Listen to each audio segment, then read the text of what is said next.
नमस्कार, मैं हूं श्वेता रंजन। आप देख रहे हैं नेशनल खबर और आज हम बात करेंगे पश्चिम बंगाल में चल रहे विधानसभा चुनाव को लेकर। 2 चरण के मतदान जो है पूरे हो चुके हैं। पूरा का पूरा जो माहौल है राजनीतिक हुआ पड़ा है, सियासी रंग जो है पूरी तरह से चढ़ा हुआ है। आरोप-प्रत्यारोप एक दौर आया जब कौन किसका दामन थामे, कौन किसका दामन छोड़े और फिर भी ये जो आरोप-प्रत्यारोप का सिलसिला है ये लगातार अभी भी चल रहा है। कई सवाल उठ रहे हैं भाजपा के ऊपर, तो वहीं भाजपा भी टीएमसी को नहीं छोड़ रही है। तो एक जो माहौल है उसमें सबसे बड़ी जो प्रतिद्वंदी है एक-दूसरे की वो भाजपा और टीएमसी है, कांटे की टक्कर है। टीएमसी लगातार भाजपा पर आरोप लगा रही है कि भाजपा ध्रुवीकरण के ज़रिए हिंदू वोट अपने पक्ष में करने की कोशिश कर रही है। वहीं भाजपा लगातार ये कहती रही है कि अम, एंटी इनकम्बेंसी फैक्टर कुछ ममता बनर्जी को ले डूबेगा और लगातार भाजपा ने ये भी कहा कि शायद ममता बनर्जी जो है वो विचार कर रही हैं कि नंदीग्राम के अलावा कहीं और से चुनाव भी लड़ें। हालाँकि इन दावों को यशवंत सिन्हा ने खारिज किया है और टीएमसी की तरफ से भी आधिकारिक बयान आया ट्विटर के ऊपर कि ममता बनर्जी जो है वो कहीं और से किसी और सुरक्षित सीट से जो है चुनाव नहीं लड़ेंगी।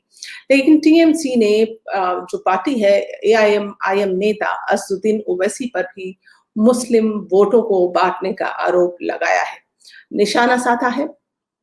और खुद बंगाल की मुख्यमंत्री ममता बनर्जी ने इस पर बयान दिया है और कहा है कि भाजपा हैदराबाद से एक गाय यानी कि ओवैसी गाय लेकर आई है। भाजपा हैदराबाद से एक गाय लेकर आई है। उसने भाजपा से पैसे लिए हैं और हमें उन्हें यहाँ टिकने नहीं देना है। तो इस तरह की बात ममता बनर्जी की तरफ से आई क्योंकि ममता बनर्जी ये महसूस कर रही हैं कि भाजपा अगर हिंदू वोटों का ध्रुवीकरण कर रही है और मुस्लिम वोट जो है वो ओवैसी के कारण बँट रहे हैं, तो टीएमसी ने इस तरह के आरोप एआईएम के मुखिया पर जड़ा है। अब सुनिए इस पर असदुद्दीन ओवैसी ने किस तरह से पलटवार किया है। उन्होंने ट्विटर की झड़ी लगा दी और कहा कि 30 अप्रैल 2002 को जैसा कि गुजरात जल रहा था और पीड़ित अभी शिविरों में थे, वो गुजरात के दंगों का ज़िक्र कर रहे हैं और उस वक़्त की बात याद दिला के कह रहे हैं कि लोकसभा गुजरात हिंसा की निंदा करने के लिए प्रस्ताव पर चर्चा कर रही थी। ममता बनर्जी ने इसके खिलाफ और भाजपा के पक्ष में मतदान किया था। क्या दीदी ने गुजरात के पीड़ितों को मुफ्त में या एक मंत्री पद के लिए बेच दिया था? तो जब ममता बनर्जी ने असदुद्दीन ओवैसी को गाय कहा, तो असदुद्दीन ओवैसी ने ममता बनर्जी पर इतना बड़ा आरोप लगाया है कि उस समय उन्होंने भाजपा का समर्थन क्यों किया था। ओवैसी यही नहीं रुके। उन्होंने ये कहा कि सिर्फ आपराधिक गैंग ही क्षेत्रों को अपने बीच बाँटते हैं और जब कोई घुसता है तो वो एक-दूसरे पर हमला करते हैं। और खुद को एक आपराधिक सिंडिकेट का हिस्सा ना बताते हुए ओवैसी ने कहा कि मैं चूँकि इस आपराधिक सिंडिकेट का हिस्सा नहीं हूँ, इसलिए ममता बनर्जी जो है वो परेशान है, चिंतित है और ऐसा होना उनके लिए लाज़मी है। साथ ही ओवैसी ने ये भी कहा कि ममता बनर्जी जो है उन्होंने पश्चिम बंगाल में मुस्लिमों के लिए आखिर किया क्या है? बंगाल के 15% मुस्लिम आप आधिकारिक शिक्षा से बाहर हैं। 80% ₹5,000 से कम में गुज़ारा करने के लिए मजबूर हैं। ग्रामीण बंगाल में तो 38.3% 2,500 से कम कमाते हैं, ₹2,500 से कम कमाते हैं। 3/4 से ज़्यादा मुस्लिमों के पास कोई ज़मीन नहीं है। तो असदुद्दीन ओवैसी ने ममता बनर्जी को ये भी कहा कि आखिर बंगाल के मुस्लिम जो हैं इन सब चीज़ों से, सुविधाओं से जो वंचित है, तो वो क्या करें? वो किसके पास जाएँ? इसलिए असदुद्दीन ओवैसी ने बंगाल का रुख किया है ताकि वहाँ के मुस्लिमों को एक संबल मिल सके, एक बल मिल सके।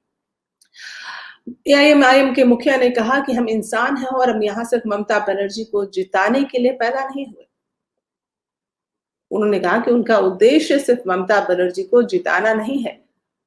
हमें सम्मान, शिक्षा, स्वास्थ्य सेवाएं और राजनीतिक सशक्तिकरण चाहिए। जब वे यानी कि जब ममता बनर्जी 2003 में भाजपा आरएसएस के साथ करीबियां बढ़ा रही थी, तब भी हम उसका विरोध कर रहे थे। वो मंत्री बनी, मुख्यमंत्री बनी, पर हमें क्या मिला? तो इस तरह के आरोप असदुद्दीन ओवैसी ने ममता बनर्जी के ऊपर जड़े हैं। अब ममता बनर्जी जो चारों तरफ से इस वक्त फिलहाल घिरी दिख रही हैं, उनके माथे पर एक चिंता की लकीर है। क्या दोबारा वो सत्ता में आ पाएंगी? एक कड़ी चुनौती जो भाजपा से मिल रही है, वहीं कई बाकी के दल भी कहीं ना कहीं उनका समर्थन नहीं कर रहे हैं और जिस कारण उनको भारी नुकसान हो सकता है। तो और नंदीग्राम में जो उनके बहुत करीबी रहे शुभेंदु अधिकारी ने ही उनको चुनौती दे डाली है और दावा किया है कि वो 50,000 वोट से ज्यादा से उनको हराएंगे और लगातार भाजपा ये दावा कर रही है कि 200 से ज्यादा सीटें भाजपा बंगाल में लेकर आएगी। तो क्या बंगाल में भाजपा को फतेह हासिल होगी और क्या बाकी दलों के कारण ममता बनर्जी का वोट बैंक टूटेगा, वो कमजोर होंगी? इस पर हम आपको अपडेट देते रहेंगे। फिलहाल आप मुझे दीजिए इजाजत। नमस्कार। हमसे जुड़े रहने के लिए सब्सक्राइब करें यूट्यूब पर, फॉलो करें ट्विटर और इंस्टाग्राम पर, लाइक करें फेसबुक पर और ज़्यादा जानकारी के लिए नेशनल खबर की वेबसाइट पर जाएं। आपको टाइप करना होगा सिर्फ नेशनल खबर।